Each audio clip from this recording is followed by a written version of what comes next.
विद्यार्थी मित्रों, my self Hardik sir Shri Saraswat विद्यालय वापी में आप सौनु स्वागत है।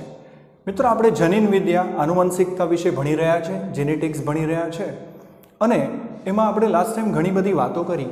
આપણે ત્યારે વૈકલ્પિક આંતરક્રિયાઓ વિશે મિત્રો જોયું લાસ્ટ ટાઈમ. હવે આજે આપણે વાત કરવાના અવૈકલ્પિક આંતરક્રિયા. અવૈકલ્પિક આંતરક્રિયા આપણે એને આંતરજનીન આંતરક્રિયા પણ કહી શકીએ. આંતરજનીનિક આંતરક્રિયાઓ વિશે વાત કરશું. ખાસ શબ્દ પર ધ્યાન આપજો, અવૈકલ્પિક આંતરક્રિયાઓ. એને આપણે ઉદાહરણ સહિત સમજીશું. તો સૌ ધ્યાન આપે. જેને બિનવૈકલ્પિક જનીનો વચ્ચેની આંતરક્રિયા પણ કહે છે.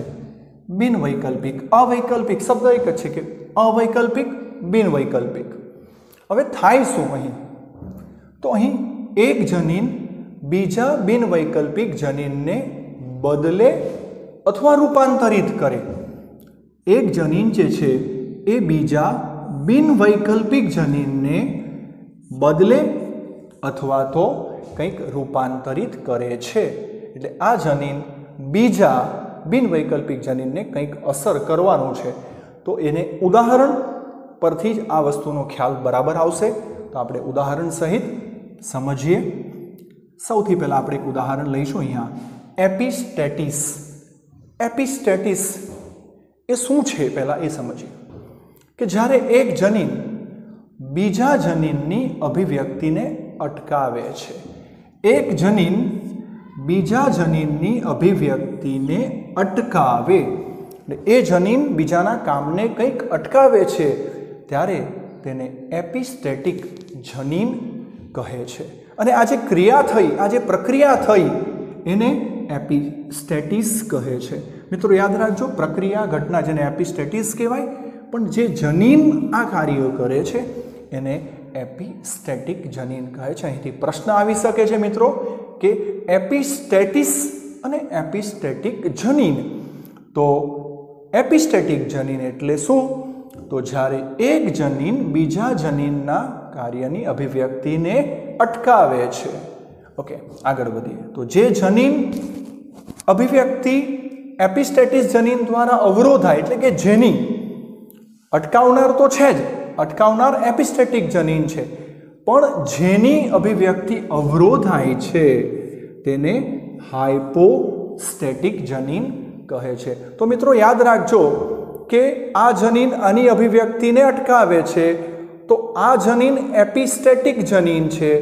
આની અટકે છે તો આ હાઇપોસ્ટેટિક જનીન થશે. એટલે જેનું કાર્ય અવરોધાય તે હાઇપોસ્ટેટિક જનીન કહેવાય અને જે અટકાવે તે એપિસ્ટેટિક જનીન કહેવાય છે. મિત્રો યાદ રાખજો. આગળ વધીએ આપણે. અહીં મરઘાના પીછાનો રંગ. તમે જોવો છો કે મરઘીના જે પીછા હોય છે એમાં વૈવિધ્ય છે મિત્રો. તો એના પીછાના રંગનું ઉદાહરણ આપણે લઈશું આ એપિસ્ટેટિસને સમજવા માટે. પી પેઢી પિતૃપેઢીની વાત કરીએ તો સૌથી પહેલાં અહીં કેપિટલ આઈ, કેપિટલ સી, સફેદ લેગહોર્ન, આ મરઘાની એક જાત છે. લેગહોર્ન મરઘા લીધા છે. જ્યારે અહીં સ્મોલ આઈ, સ્મોલ સી જે લીધા છે સફેદ વાયોન્ડોટ મરઘા લીધા છે. મિત્રો હવે એમના જન્યો અહીં બતાવ્યા છે. કેપિટલ આઈ, કેપિટલ સી, સ્મોલ આઈ, સ્મોલ સી. તો અહીં તમે જોઈ શકો છો, અહીંયા બંને કેપિટલ છે, અહીંયા બંને સ્મોલ છે. પ્રભાવી, પ્રચ્છન્ન અભિવ્યક્તિ આવું બધું આપણે મેન્ડલના પ્રયોગોમાં ભણ્યા છે, એટલે હવે દર વખતે એ કહેવાની જરૂર નથી, એ તમને ખ્યાલ છે. જન્યુઓ છે. હવે આ જન્યુ ભેગા થયા ત્યારે શું મળ્યું? તો અહીં સફેદ રંગના લેગોન, સફેદ રંગના મરઘા મળ્યા. સફેદ એનો મતલબ અહીં કેપિટલ આઈ અને કેપિટલ સી, અહીં સ્મોલ આઈ, સ્મોલ સી છે એ પણ સફેદ જ હતા, પણ અહીં કંઈ પરિવર્તન આવ્યું નથી દેખાતું. અહીં સફેદ મળ્યા એટલે કે મેન્ડલના દ્વિસંકરણના પ્રયોગ જેવું જ કંઈક મળ્યું પરિણામ, કે ત્યાં પણ એવું જ કંઈક હતું ને, વટાણાના જે છોડ મળ્યા હતા એ ઊંચા છોડમાં કંઈક એવું જ પરિણામ મળ્યું હતું. એટલે કંઈ ફેરફાર નથી થયો. હવે જોઈએ મિત્રો F2 પેઢીની વાત કરીએ. હવે F2 પેઢીની અંદર અહીં જન્યુઓ બતાવ્યા છે ફરીથી હું દ્વિસંકરણના વટાણાના પ્રયોગને યાદ કરવા કહીશ કે આપણે જન્યુઓ એમાં લખ્યા હતા, 4 જન્યુઓના પ્રકાર હતા. તો કેપિટલ આઈ કેપિટલ સી, સ્મોલ આઈ કેપિટલ સી, કેપિટલ આઈ સ્મોલ સી, સ્મોલ આઈ સ્મોલ સી. અને આ જ બેઠું અહીં બતાવ્યું છે. કેપિટલ આઈ કેપિટલ સી, સ્મોલ આઈ કેપિટલ સી, કેપિટલ આઈ સ્મોલ સી, સ્મોલ આઈ સ્મોલ સી. હવે આપણે જોડ બનાવીએ ફટાફટ. તો કેપિટલ આઈ કેપિટલ સી. તો અહીં જે મળી રહ્યા છે તેની વાત કરીએ તો આ બધા જ અહીં વ્હાઇટ મળ્યા. આ પણ હવે આ જોડ બનાવતા મિત્રો તમને આવડે છે એટલે હું ફરીથી આ હું કરાવતો નથી, તમને ખ્યાલ આવે છે. આપણે ચેક કરી લઈએ. તો મને 1, 2 અને 3 અહીં બ્લેક મળ્યા, બાકીના બધા જ વ્હાઇટ એટલે કે સફેદ મળે છે. અહીં વ્હાઇટ, W એટલે વ્હાઇટ. અહીંયા આ પણ મળ્યા વ્હાઇટ, આ પણ વ્હાઇટ એટલે કે સફેદ. આ પણ સફેદ મળે છે, અહીં સફેદ આ પણ મળે છે, અહીં વ્હાઇટ મળે છે. મિત્રો જોઈ શકીએ છીએ અહીં આપણે કે આપણે આ ટોટલ કુલ સંતતિઓમાં આપણે માત્ર 3 જે છે એ બ્લેક મળ્યા. કેવા હતા? P પેઢી સફેદ, આ પણ સફેદ, F1 પેઢી સફેદ. તો પછી આ કાળા કેવી રીતે 3 મળ્યા એ સૌથી મહત્વનો પ્રશ્ન. આ 3 બાકીના વ્હાઇટ મળ્યા એ વસ્તુ બરાબર છે, એ પિતૃપેઢી છે, મળશે.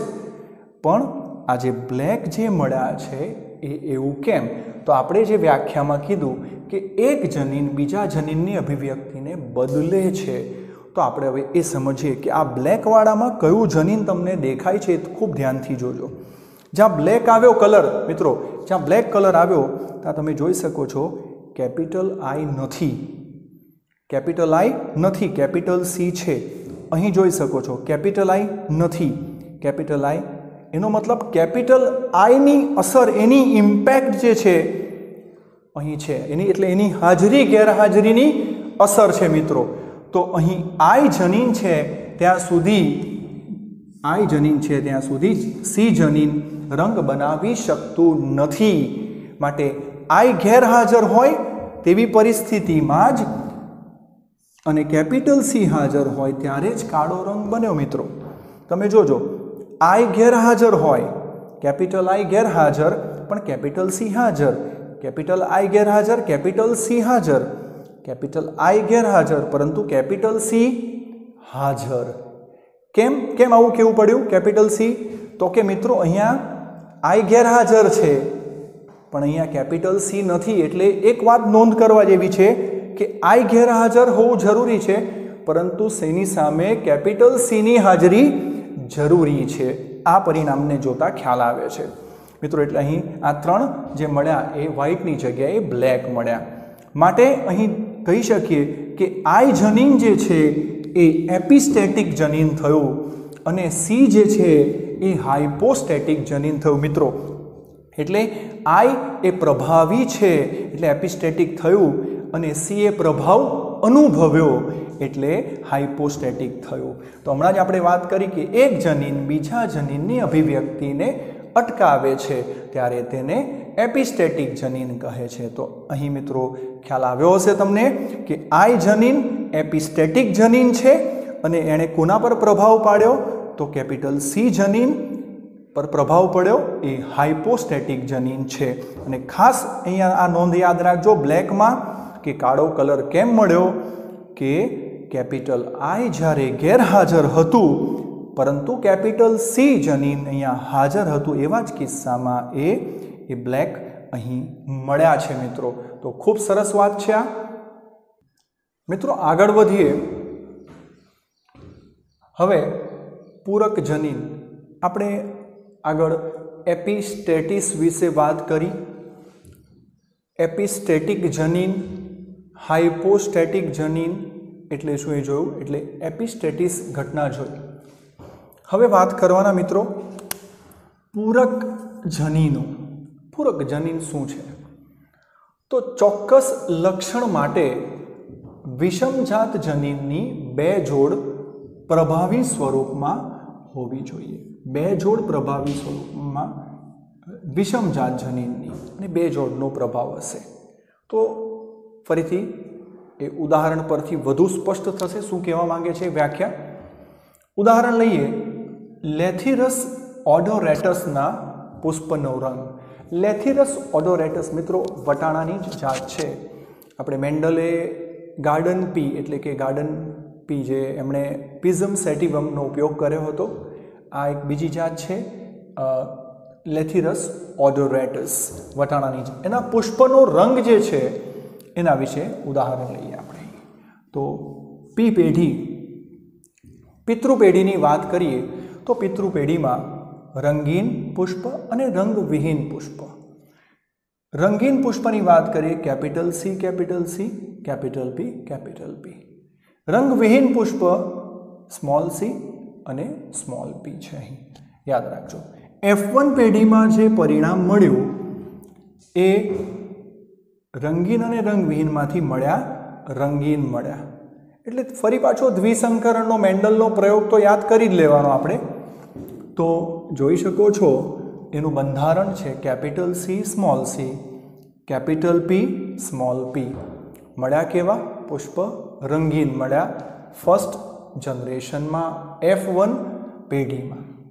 ઓકે, હવે F2 પેઢીની વાત કરીએ. F2 પેઢીને એમાં ચેક કરીએ તો એના જન્યુઓ છે.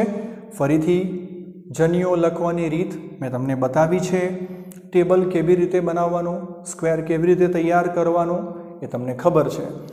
તો આ જન્યુઓ આપણે જોઈ લઈએ. પહેલાં 4, capital C capital P, capital C small પી, small C capital P, small C small પી. અને આ જ ફરીથી અહીં દર્શાવ્યું છે ઉપર. હવે જોડ બનાવવાની છે. તો જોડ બનાવવાની વાત કરીએ તો પહેલાં આની સાથે વારાફરતી બધા લઈ લઈએ. એ પણ તમને શીખ્યું છે. Capital C capital C, capital P capital P. એ રીતે capital C capital P small P. આની સાથે capital C small C, capital P capital P. હવે આની સાથે capital C small C, capital P small P. ત્યારબાદ આનો વારો capital C capital C, capital P small P, capital C small P. આ રીતે આખું ટેબલ તમને તૈયાર કરતા આવડશે. વારંવાર આવી ગયું છે એટલે તો યાદ રાખશો કેવી રીતે ટેબલ બન્યું છે, જન્યુઓ કેવી રીતે જોડાય છે એ પણ તમને ખ્યાલ છે.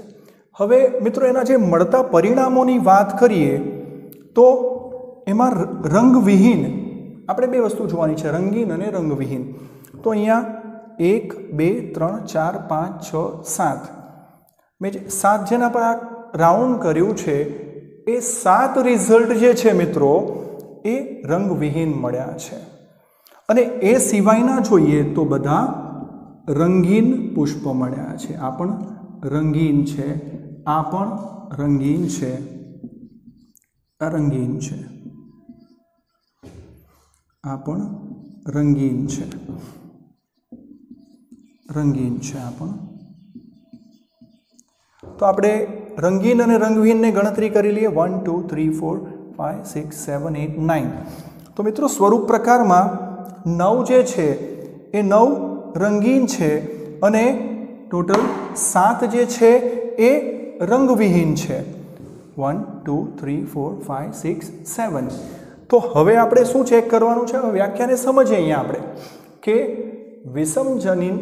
વિષમજાત જનીનની બે જોડ પ્રભાવી સ્વરૂપમાં હોવી જરૂરી છે.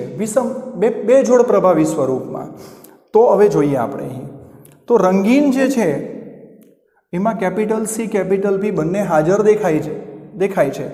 બરાબર છે. અહીંયા પણ એક કેપિટલ સી છે, કેપિટલ પી છે. તો આપણે રંગવિહીનને તપાસીએ તો એમાં તમે જોઈ શકો છો કે રંગવિહીનમાં કેપિટલ સી છે પરંતુ કેપિટલ પી નથી. એટલે પી જનીન ગેરહાજર છે. કેપિટલ પી અહીંયા છે, તપાસો.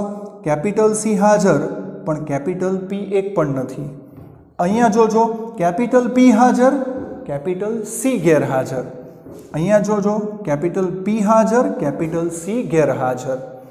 અહીંયા રંગવિહીનમાં તપાસો બંને ગેરહાજર. અહીં તપાસો કેપિટલ P હાજર, કેપિટલ C ગેરહાજર. તો શું ખબર પડે છે? તો ક્યારે રંગીન બનશે? તો કે જ્યારે કેપિટલ C અને કેપિટલ P બંને જ હાજર હોય, બે જોડ પ્રભાવી. એટલે બેમાંથી જ્યાં એક ગેરહાજર રહ્યું ત્યાં એને રંગ મળ્યો નથી. મિત્રો યાદ રાખજો, બેમાંથી જ્યાં એક ગેરહાજર રહ્યું ત્યાં એ રંગવિહીન અહીં મળ્યા છે, અને જ્યાં બંને હાજર છે ત્યાં એ રંગીન મળ્યા છે. આપણે કહી શકીએ કે અહીં આ જે કેપિટલ C અને કેપિટલ P જે છે એ રંગ માટે પૂરક પ્રભાવી કહેવાય છે. કોણ? કેપિટલ C અને કેપિટલ P. મિત્રો ખ્યાલ આવ્યો છે પૂરક જનીન વિશે, કે ચોક્કસ લક્ષણ માટે વિષમજાત જનીનની બે જોડ પ્રભાવી સ્વરૂપમાં હોવી જોઈએ. અને આ વટાણાના પુષ્પના રંગનો જે પ્રયોગ હતો એની ચર્ચા છે. પ્રમાણ યાદ રાખજો, 9:7 આપણે પ્રમાણ મળ્યું. અને શું જાણવા મળ્યું? કે કેપિટલ C અને કેપિટલ P બંનેની પ્રેઝન્ટમાં જ પુષ્પો રંગીન બન્યા. બેમાંથી એક જ્યાં ગેરહાજર હતું ત્યાં એ રંગવિહીન બન્યા. મિત્રો આગળ વધીએ. હવે આપણે લઈશું ડુપ્લિકેટ જનીનો. ડુપ્લિકેટ જનીનો આપણે એપિસ્ટેટિસ જોયું, ત્યારબાદ આપણે પૂરક જનીનો જોયા, ત્યારબાદ હવે આગળ વધીએ ડુપ્લિકેટ જનીનો શું છે તે સમજીએ. વિષમજાત જનીનની બે જોડ એક લક્ષણ માટે જરૂરી છે. વિષમજાત જનીનની બે જોડ એક લક્ષણ માટે જરૂરી છે. જો તેમાંથી એક જનીન પ્રભાવી હોય તો આ લક્ષણને એ અભિવ્યક્ત કરે છે. એક જનીન પ્રભાવી હોય તો એ લક્ષણને અભિવ્યક્ત કરે છે. મેં ફરીથી વાત કરી, આગળ પણ મેં તમને કીધું છે કે આપણે ઉદાહરણ જોઈએ એટલે તરત જ એની વ્યાખ્યા શું કહેવા માંગે છે તરત ખબર પડશે. તો વિષમજાત જનીનની બે જોડ એક લક્ષણ માટે જરૂરી છે. જો તેમાંથી એક જનીન પ્રભાવી હોય તો આ લક્ષણને અભિવ્યક્ત કરે છે. આપણે પી પેઢી તરીકે અહીં ત્રિકોણાકાર અને લંબાયેલા, તો કે શું છે? તો કેપ્સેલા વનસ્પતિમાં ફળનો આકાર અહીં લીધો છે. મિત્રો કેપ્સેલા વનસ્પતિમાં ફળના જે આકાર છે એમાં ત્રિકોણાકાર અને લંબાયેલું ફળ એની અહીં વાત કરી છે. તો પી પેઢી તરીકે capital T, capital T, capital D, capital D અહીં ત્રિકોણાકાર દર્શાવે છે, અને સ્મોલ d જે છે એ લંબાયેલો આકાર દર્શાવે છે. તો મિત્રો F1 પેઢીમાં જે રિઝલ્ટ મળ્યા એ ત્રિકોણાકાર મળ્યા. કેવા મળ્યા? ત્રિકોણાકાર મળ્યા. Capital T, small t, capital D, small d. આગળ મળેલા મેન્ડલના પરિણામો તથા હમણાં જે જોઈ ગયા અન્ય પરિણામો તેવા જ અહીં પરિણામ મળે છે. ત્યારબાદ F2 પેઢીની વાત કરીએ મિત્રો, તો F2 પેઢીની અંદર હવે આ ટેબલ મેં વારંવાર તમને શીખ્યું છે, એટલે હવે આ જે ટેબલ તમારે બનાવવાનું છે, છતાં પણ હું એકવાર આ જન્યુઓની ઓળખાણ આપી દઉં. જન્યુઓ જોઈ લઈએ. Capital T, capital D, capital T, small d, small t, capital D, small t, small d. એ જ રીતે અહીં એને દર્શાવ્યા છે. મિત્રો અહીં તમને હું પ્રમાણ કહી દઉં. ટેબલનું કામ તમારે પૂરું કરવાનું છે. એક આપણે બનાવી દઈએ. Capital T, capital T, capital D, capital D. ત્યારબાદ આની સાથે લઈએ capital T, capital T, capital D, small d. હવે આની સાથે લઈએ capital T, small t, capital D, capital D. હવે આની સાથે capital T, small t, capital D, small d. મિત્રો ચેક કરી લઈએ ફરીથી એકવાર. Capital T, capital T, capital D, capital D. આની સાથે ચેક કરી લઈએ.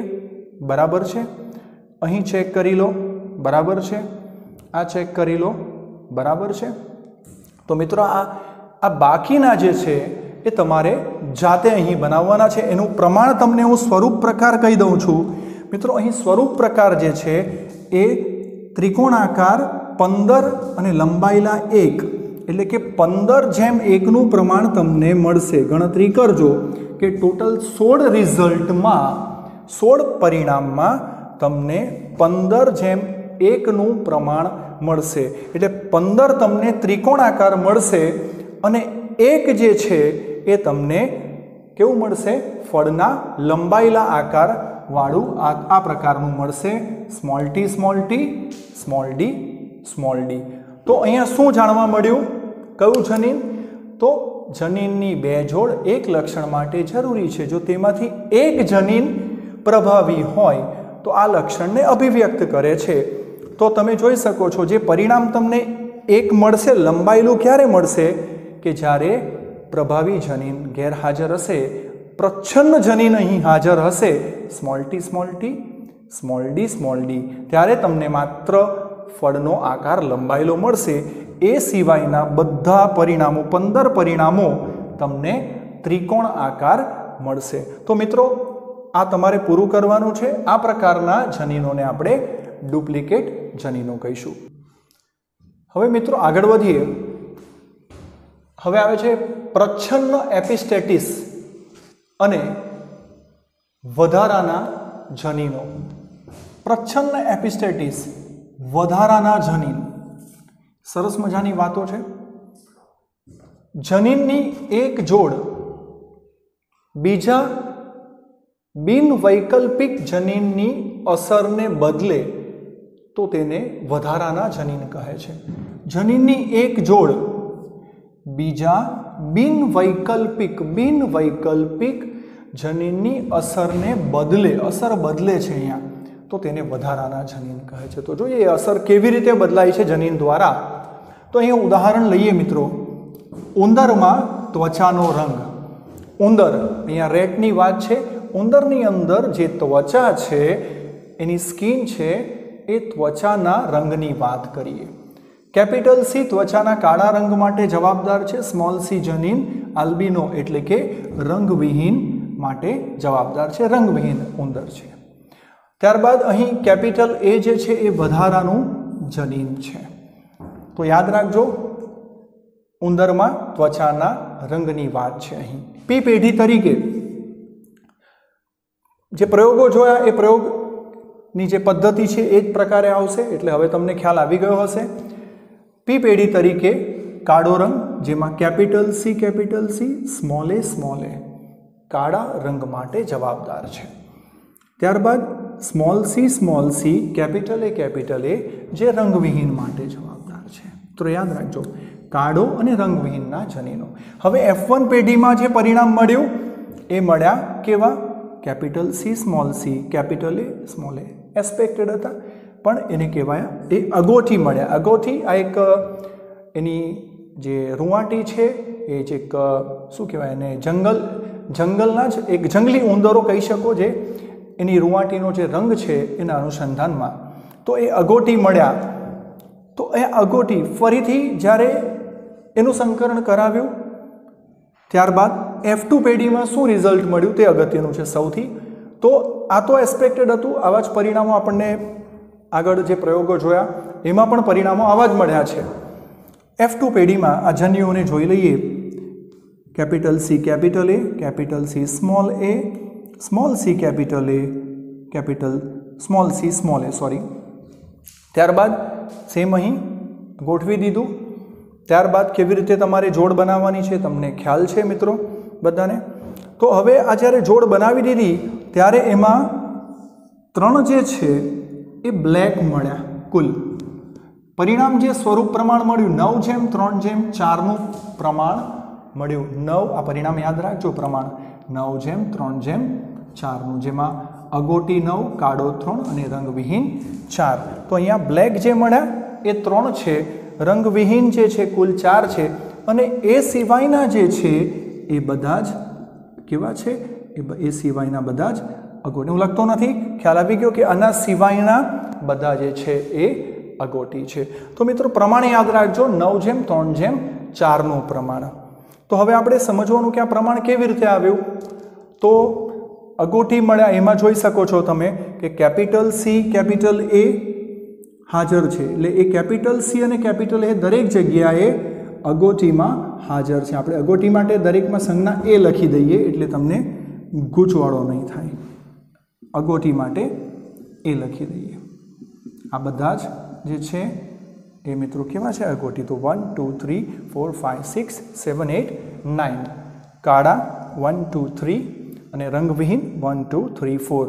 તો આ રીતે 9:3:4 પરિણામ તો ક્લિયર થઈ ગયું. હવે બ્લેકને તપાસીએ, કાળાને. તો અહીં કેપિટલ સી હાજર છે પણ કેપિટલ એ નથી. અહીં જોઈ લો, કેપિટલ સી હાજર છે, કેપિટલ એ એક પણ નથી બ્લેકમાં. બ્લેકમાં ફરીથી ચેક કરો, કેપિટલ સી છે, કેપિટલ એ નથી મિત્રો. તો અહીં કેપિટલ એની ગેરહાજરી છે, કાળો રંગ બન્યો, કેપિટલ એની અસર થઈ એટલે કેપિટલ સી હાજર છે ને કેપિટલ એ ગેરહાજર છે. તો મિત્રો અહીંયા શું મળ્યું? એ બ્લેક મળ્યું.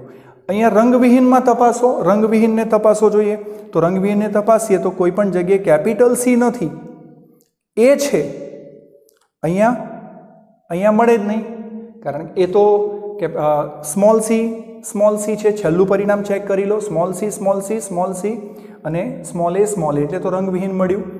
તો આ જે પરિણામ છે એમાં કેપિટલ સી કશે દેખાતો નથી મિત્રો. તો ખ્યાલ આવવો જોઈએ કે જ્યારે કેપિટલ એ જે છે તેને બ્લેક કલર અને કેપિટલ સી જે છે તેને રંગવિહીન બનવા પર કંઈક અસર થઈ હશે. અગોટીમાં મેં તમને કીધું તેમ તમે શું જોયું? કેપિટલ સી કેપિટલ એ દરેક જગ્યાએ તમને જોવા મળશે. દરેક જગ્યાએ કેપિટલ સી કેપિટલ એ હાજર. એટલે જ્યારે કેપિટલ એ દૂર થયો ત્યારે રંગ બ્લેક થઈ ગયો અને જ્યારે કેપિટલ એ હાજર રહ્યો ત્યારે અને કેપિટલ સી દૂર થયો ત્યારે શું મળ્યું? એ રંગવિહીન મળ્યા. તો અહીં શું કહે છે? આજે કેપિટલ એ જે છે એ અહીં વધારાનું જનીન સાબિત થયું. એટલે વ્યાખ્યાને ફરીથી ચેક કરીએ કે જનીનની એક જોડ બીજા બિનવૈકલ્પિક જનીનની અસરને બદલે છે. તો અસરને બદલી અગોટીમાંથી અહીંયા જે બ્લેક હતા રંગવિહીન, આપણે જે પ્રમાણ મળ્યા તેમાં તમે જોયું કે કાળો રંગવિહીન પિતૃપેઢી તરીકે હતા અને અગોટી આપણને F1 જનરેશનમાં મળ્યા.